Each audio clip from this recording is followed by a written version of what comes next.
사도행전을 제가 보면서 마음속에 왜 하필이면 또 사도행전이냐 이런 생각이 좀 들었습니다.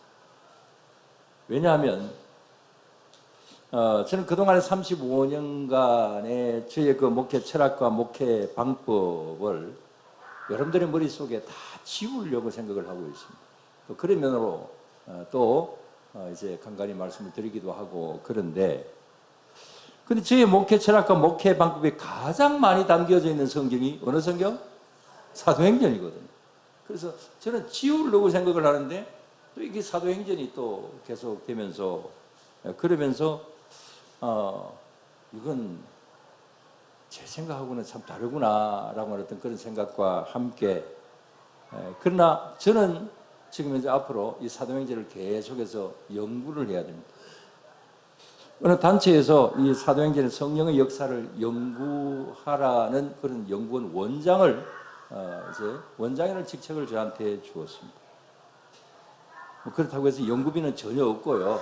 자비량으로 한 것이긴 한데, 저는 이제 사도행전을 계속해서 앞으로 이제 열어야 됩니다. 더 깊이 있게 심도 있게 이렇게 이제 연구를 해 나가야 되는 은퇴를 하더라도 본격적으로 더 연구를 해야 되는 그런 면에서 저 개인적으로 볼 때는 다시 한번 이 사도행전을 볼 수 있어 참 좋다고 생각을 하는데, 그러나 저희 목회 철학이 담겨져 있는 이 사도행전을 여러분들에게 말씀을 드린다라고 하는 것은 좀 안 맞다.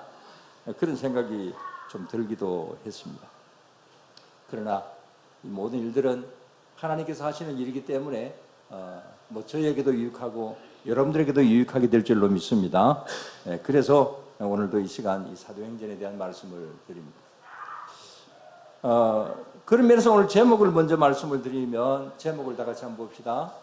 주보에 있는 대로 작은 순종이 가져온 큰 열매, 그런 제목입니다. 왜 이런 제목으로 말씀을 드리느냐 하면 이 본문은 어제 새벽 시간에 본 본문이거든요. 그래서 이 본문을 보면서 또 말씀을 준비를 하면서 제 나름대로 좀 은혜를 받았습니다. 왜냐하면 오늘 여기 본문에 나오는 이 빌립이야말로 정말 작은 순종으로서 큰 열매를 거둔 그런 사람이기 때문에 그렇습니다. 그런 면에서 빌립에 대해서 좀 소개를 드립니다. 자, 오늘 여기 본문에 나오는 이 빌립은 크게 성경에서 뭐 여러 사람들이 있습니다만 크게 우리 두 사람이 있습니다. 어떤 사람이 있습니까? 예수님의 제자 빌립이 있습니다. 그 다음에 여기에 나오는 빌립은 제자 빌립이 아닙니다. 이 빌립의 직책이 뭡니까?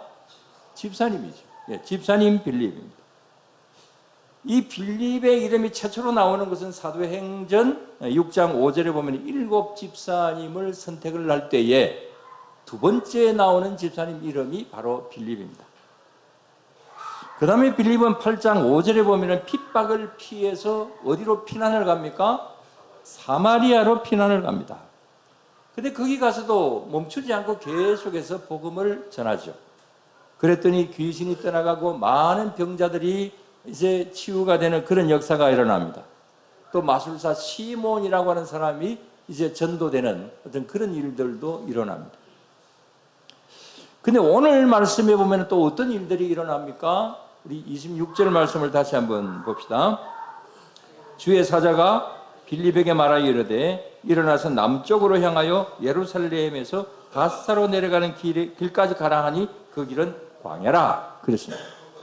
자, 주님의 사자가 나타나서 예루살렘에서 가사로 내려가는 광야 길로 가라. 빌립에게 이렇게 명령을 합니다. 그래서 그 말씀에 순종을 해서 가보니까 누구를 만나게 됩니까? 이디오피아 여왕 간다게의 국고를 맡은 내시를 만나게 됩니다. 이게 간다게라고 하는 것은 사람 이름이 아니라 이디오피아에서는 왕을 말할 때 간다게 이렇게 이야기를 합니다. 그래서 이 여왕의 국고를 맡은 내시를 만나게 되는데, 자, 이 내시가 어떻게 해서 이 하나님을 믿게 되었을까? 그건 뭐 알 수는 없습니다. 더군다나 내시는 뭐 내시 잘 아시죠? 조선시대의 내시 제가 구체적으로 설명 안 하겠습니다. 그 내시나 이 내시나 꼭 같습니다. 그래서 이 내시는 유대인들의 관점으로 볼 때는 하나님을 믿을 수 없는 사람입니다. 이런 사람들이 유대 공동체에 들어올 수 없습니다. 더군다나 이방인입니다. 그런데 이 내시가 어떻게 하나님을 믿었는지는 모르지만은 그러나 예루살렘에 예배하러 왔다가 자기 나라로 다시 돌아가는 길에서 그래서 성경을 읽습니다. 그 성경이 어떤 성경입니까? 이사야 53장 7절에 있는 말씀인데요. 우리 여기 32절에 그대로 나와 있습니다. 자, 32절, 33절 다 같이 여기 말씀 어디에 있는 거라고요? 이사야 53장 7절에 있는 말씀. 다 같이 읽는 성경 구절은 이것이니 일러시되 그가 도살자에게로 가는 양과 같이 끌려갔고 풀 깎는 자 앞에 있는 어린 양이 조용함과 같이 그의 입을 열지 아니하였도다. 그가 굴욕을 당했을 때에 공정한 재판도 받지 못하였으니 누가 그의 세대를 말하리요. 그의 생명이 땅에서 빼앗김이로다 하였거늘. 그랬습니다. 자, 이 내시가 이 말씀을 이제 읽는 중에 빌립을 만났습니다. 이 빌립에 가서 물어봤습니다. 그 성경의 뜻이 뭔지 압니까? 물어보니까 뜻을 전혀 모른대요. 그래서 빌립이 설명을 해 줍니다. 자, 여기 여러분들도 이 말씀을 척 보면 아시겠죠? 도살자에게 가는 양과 같이 끌려갔고, 이것은 이사야 선지자가 앞으로 누가 올 것이다? 예수님이 오실 것이다. 예수님이 뭘 하실 것이다? 십자가를 지실 것이다. 그 십자가를 지시고 이제 인류를 구원하시게 될 거다. 자, 이런 어떤 예고의 말씀이잖아요. 그래서 빌립은 이제 이 말씀을 해석을 해줍니다. 그러면서 누구를 소개를 했겠어요? 당연히 예수님을 소개를 했죠. 참 이런 것을 보면 이 모든 일들은 누가 예비하신 것이다?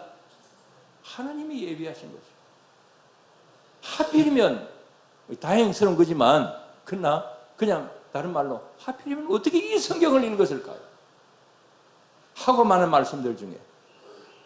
그래서 이 말씀을 읽을 때에 이 말씀을 가지고 복음을 전할 수 있었고, 그래서 이 내시는 바로 세례를 받고 예수님을 믿게 됩니다. 자, 오늘 내용은 그렇습니다. 그리고 또 빌립은 여기에 이 내시를 전도하고 난 다음에 여러 곳을 다니면서 복음을 전했다. 그런 말씀이 40절까지의 말씀에서 나옵니다. 자, 그런데 여러분, 여기 이 빌립이 지금 사마리아 성에 가서 복음을 전하고 그 다음에 여기 이디오피아 그 내시에게 복음을 전한 이 결과는 어떻게 나타났을까요? 먼저 사마리아에서 일어난 일입니다. 자, 아까 말씀을 드린 대로 빌립이 이제 이 사마리아에서 복음을 전했을 때에 이 사마리아는 놀라운 기적이 일어나게 되죠. 많은 치유자들이 일어나게 되고 그 다음에 또 여기에 복음을 받아들이고 이 사마리아 온 성에 무엇이 넘쳤더라? 무엇이 넘쳤더라? 기쁨이 넘쳤더라. 그랬잖아요. 그래서 강한 복음의 역사가 일어납니다. 그래서 많은 사람들이 예수님을 믿게 됨으로 인하여서 빌립 혼자서 감당을 할 수가 없어서 베드로와 요한이 이제 파송이 되게 됩니다. 그래서 베드로와 요한이 가서 또 이제 빌립이 하지 못하는 일들을 하게 되고 이 사마리아 성에 큰 복음의 역사가 일어나는 것을 볼 수가 있습니다. 근데 이 사마리아 지역이 어떤 곳입니까? 같은 동족이기는 하지만은 유대인들은 이 지역 사람들을 극도로 싫어하죠. 심지어 이 사람들은 완전 이방인같이 취급을 하면서 하나님을 믿을 자격도 없다. 이렇게 취급을 합니다. 그래서 이 사마리아 사람들은 예루살렘 성전에 가서 이제 제단도 쌓지를 못하고 어디에서? 자기들끼리 성전을 하나 지어가지고 어느 산에다가 성경을 많이 모르시는 거 보니까 내가 10년 더 해도 될 것 같습니다. 그리심산에다가 성전을 짓고 그랬죠. 그래서 이 사마리아 사람들은 굉장히 무시당하고 예수님 믿을 자격도 없다. 이때까지는 예수님 믿을 자격도 없다가 아니라 유대인의 관점에서 하나님을 믿을 자격도 없다. 이렇게 여기는 그런 지역의 사람입니다. 당연히 예수님의 제자들도 사마리아 지역의 사람들이 예수님 믿는다, 구원받는다, 여기까지는 아직까지는 마음이 열려지지 않았을 때입니다. 그러나 예수님은 뭐라고 하셨나요? 사도행전 1장 8절에 잘 아시니까 오직 성령이 너희에게 임하시면 너희가 권능을 받고 어디에서 제일 처음에 예루살렘, 그 다음에 어디? 유대, 그 다음 어디? 사마리아, 그 다음에 땅끝. 이건 잘 아시네요. 자, 그런데 문제는 지금 현재 이 예루살렘 초대교회가 어디까지 머물러 있었느냐 하면 예루살렘과 유대, 여기까지만 머물러 있었어요. 사마리아는 지금 가면 안 된다라고 하는 생각이 많이 있습니다. 그곳 사람들은 복음을 받아들일 자격이 없다라고도 생각을 하고 있습니다. 그러나 여기 이 사마리아에 가게 됩니다.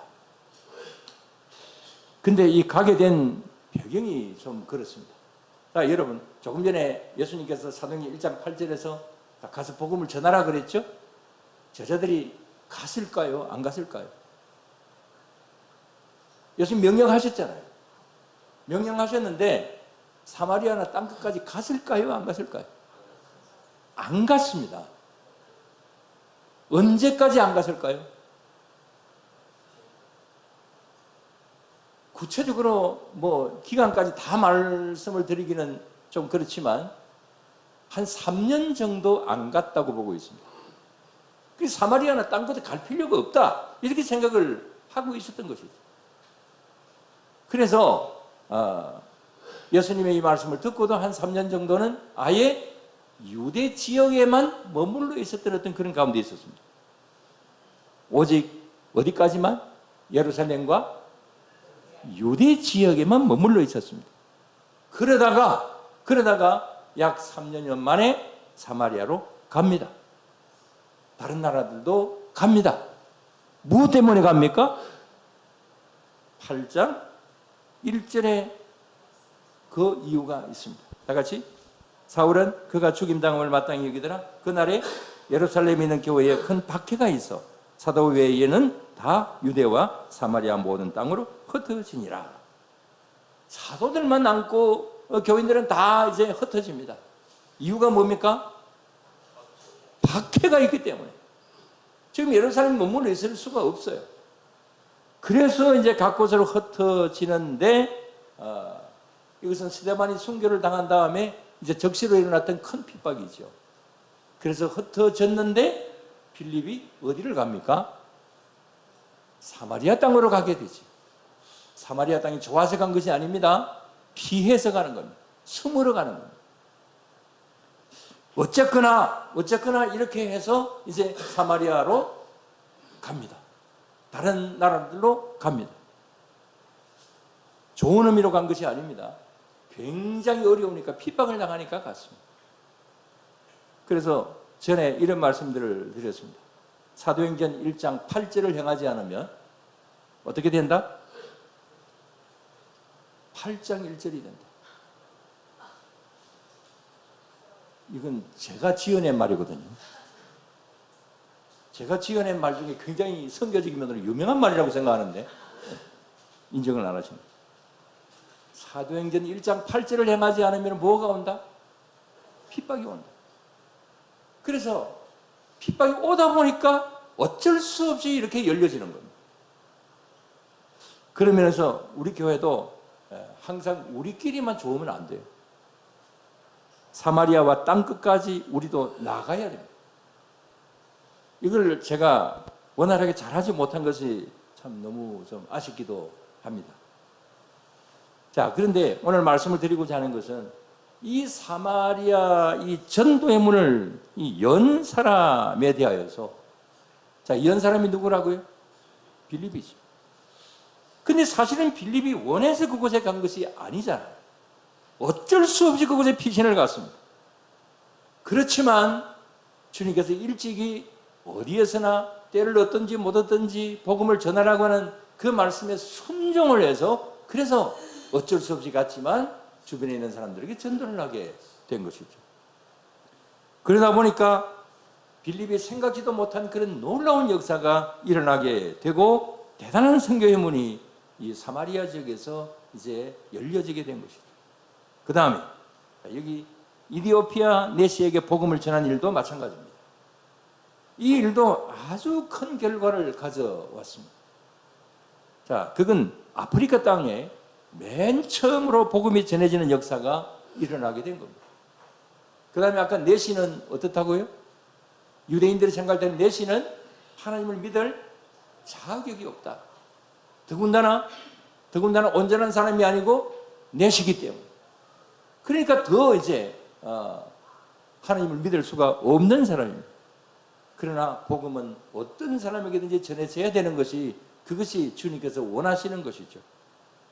그래서 복음을 받아들일 수 없는 사람에게 복음이 전해졌다라고 하는 것이 그것과 그 다음에 이 내시가 본국으로 돌아가서 그곳에서 복음을 전하고 나중에 이 이디오피아는 완전한 기독교 국가가 됩니다. 정말 이 아프리카 지역에서 그때 그 당시에 물론 이때가 아니고 먼 후대에 유일하게 기독교 국가가 된 것이 이디오피아입니다. 뭐 요즘은 뭐 회교권이 되어버려서 참 안타깝지만은 어쨌든 큰 열매를 맺게 됩니다. 그래서 이 이디오피아 이 교회에서는 그 나라 선교의 역사를 빌립으로 보고 있습니다. 그래서 빌립이 자기 나라의 복음을 전한 그런 원조다 이렇게 보고 있습니다. 자, 그런데 이 빌립은 이런 일이 일어날 줄 미리 알았을까요? 또 자기가 내가 사마리아로 가야지, 그 다음에 내가 이디오피아 내시에게 복음을 전해야지 미리 계획을 하고 그렇게 한 것입니까? 아니잖아요. 조금 전에 말씀을 드린 대로 사마리아 전도도 마찬가지고 이디오피아 내시 전도도 마찬가지입니다. 어쩔 수 없이 사마리아로 갔고 하나님의 사자가 광야로 가라고 하니까 갔습니다. 왜 광야로 가라 하느냐? 광야에 아무것도 없는데 왜 거기 가라고 하느냐? 어떻게 보면 의문도 들 수가 있었습니다. 그러나 하나님의 사자가 말씀하시니까 그렇게 한 것이고 28절에 보면 누구께서 말씀을 하시니까 28절에 성령이 빌립도로 이르시되 성령께서 이 빌립을 인도하셨습니다. 그리고 이런 말을 해주어라 그렇게 말씀을 하셔서 이런 말씀에 순종해서를 따릅니다. 그 작은 일의 순종이 이런 큰 역사를 일으키게 되었다. 그 사실을 우리가 여기서 볼 수가 있는 거예요. 마지막으로 말씀드립니다. 여러분, 이렇게 작은 순종 하나가 또 나의 작은 열심 하나가 이렇게 큰 일을 일으킬 수 있다. 그럼 이 사실을 믿으시기를 바랍니다. 그래서 여러분, 작은 일에 소홀히 하시지 마시기를 바랍니다. 나는 아무 힘도 없어. 나는 연약해. 내가 무엇을 할 수 있을까? 그렇게 생각하지 마시기를 바랍니다. 우리는 아주 작은 힘이지만은 그야말로 겨자씨만한 믿음 하나만 있어도 무엇을 옮길 수 있다? 산을 옮길 수 있다 그랬잖아요. 그래서 작은 일에 우리가 순종 잘할 때에 거기에서 하나님의 역사가 일어날 수 있다. 이 사실을 여러분들 믿으시기를 바랍니다. 한 이야기를 더 하겠습니다. 제가 며칠 전에 어떤 분을 만났는데 저를 굉장히 많이 높여주더라고요. 그래서 저를 굉장히 칭찬을 많이 하면서 그러는데 무슨 왜 그러냐 그 이유를 이렇게 이야기해요. 그분이 우리 교회 방문을 했는데 제가 이동에 있을 때입니다. 이동 택지에 교회가 있을 때 방문을 했는데 이분이 이제 차를 타고 이제 이렇게 가는데 백미러를 통해서 보니까 제가 그 문에 서가지고 계속해서 쳐다보고 있더라고요. 그게 굉장히 감동이 되더라고요. 저는 기억도 안 하는데 그리고 저는 그럼 왜 쳐다봤느냐 가만히 생각을 해보니까 이렇습니다. 제가 그분에게 그런 이야기를 했습니다. 내가 그때 쳐다봤다고 한다면 그 운전을 잘 하나 못하나 안전하게 잘 가나 안 가나 이거 봤을 거라고 제가 그때 그랬거든요. 왜냐하면 이동 거기 우리 옛날에 그 교회를 한번 생각해 보십시오. 거기는 이 집이 이 도로가 그냥 이렇게 막 여기 자칫 잘못하면 막 튀어나오고 이래서 교통사고 날 수 있는 가능성이 많거든요. 저도 거기서 교통사고 난 적이 있었기 때문에. 그래서 저분이 저 골목에서 누가 튀어나오면 어떻게 할까? 끝까지 제가 지켜보는 버릇이 있었는데 그게 그렇게 감동이 되더라고요.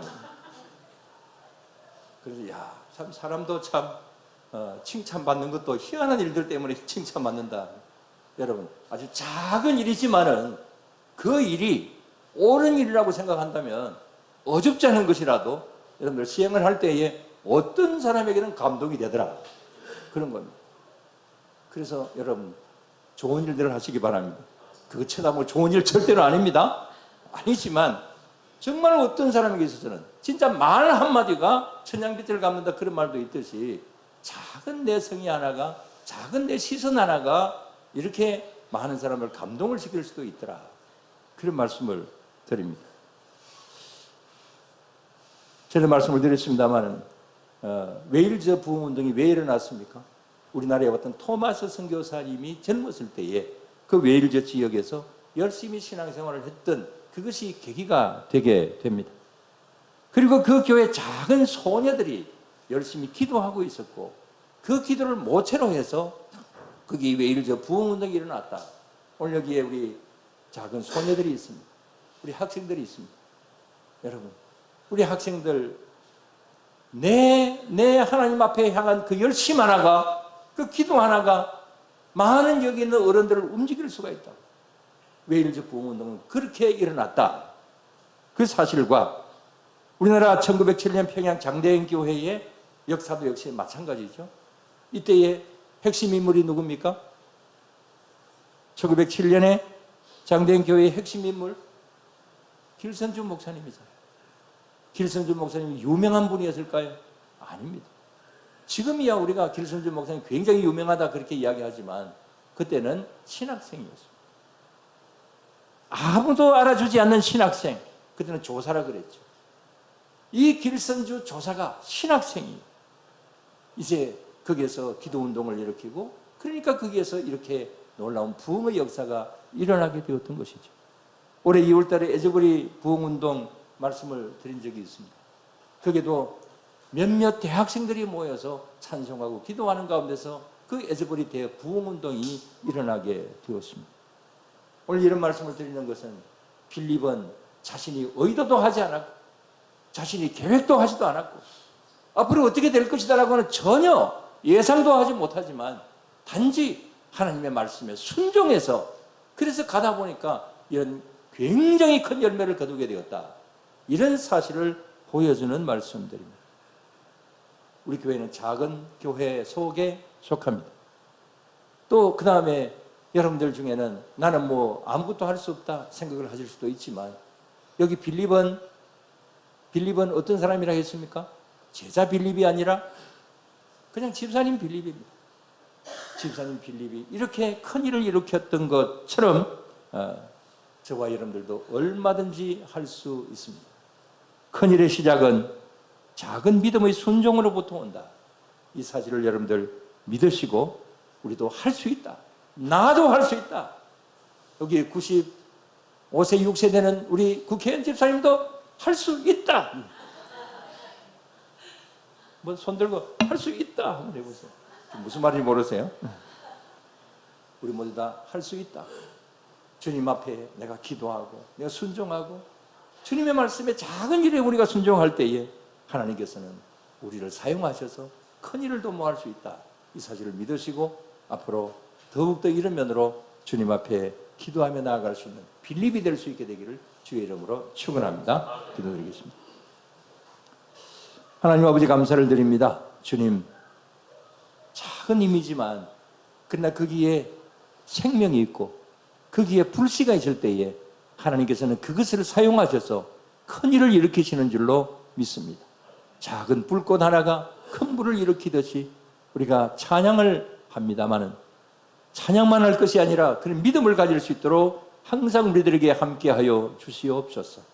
아직까지는 소규모의 교회이긴 하지만 또 우리는 무엇을 큰 일을 할 수 있는 존재는 아니지만 우리가 주님 앞에 기도하며 나아가고 주님 향하여 나아가는 그 모든 발걸음들을 성령 하나님께서 관여하여 주시고 역사하여 주실 때는 우리를 통하여서 큰 일을 이루시게 되게 될 줄로 믿습니다.